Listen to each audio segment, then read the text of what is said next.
মুন্সিগঞ্জের টুঙ্গিবাড়িতে হুসাইন নামে দ্বিতীয় শ্রেণীর এক শিশু শিক্ষার্থীকে শ্বাসরোধে হত্যা করে মৃতদেহ জঙ্গলে ফেলে রাখেন প্রতিবেশী চাচা আরিয়ান ওরফে মাহিম।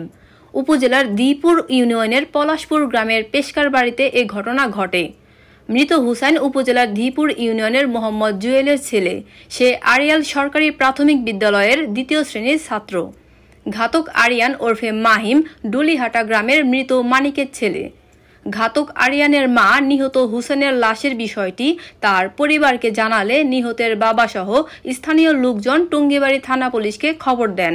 পরে পুলিশ অভিযান চালিয়ে আরিয়ান ওরফে মাহিমকে আটক করে জিজ্ঞাসাবাদ করে। ঘটনাস্থল থেকে হাত পা বাঁধা অবস্থায় হুসাইনের লাশ উদ্ধার করে পুলিশ। টুঙ্গিবাড়ি থানা অফিসার ইনচার্জ মোহাম্মদ মহিদুল ইসলাম জানান, এই ঘটনায় একজনকে আটক করা হয়েছে। লাশ ময়নাতদন্তের জন্য মর্গে প্রেরণ করা হয়েছে। উত্তর বিচার আমার পোলার, আমি সঠিক বিচার চাই।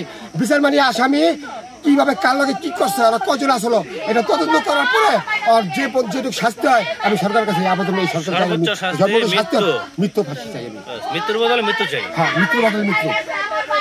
এইগুলো আমাদের এইগুলো ডাক্তার ইউনুসের উপদেষ্টার কাছে আমার এইগুলো অনুরোধ। আপনার নাম? একটা আমাদের চাচাতো ভাইয়ের ছেলে মারা গেছে। এই সন্ত্রাসীর আমরা একটা সূক্ষ্ম বিচার চাই। এই সন্ত্রাসীর সূক্ষ্ম বিচার চাই। এরকম কাজ যাতে আর কেউ না করতে পারে।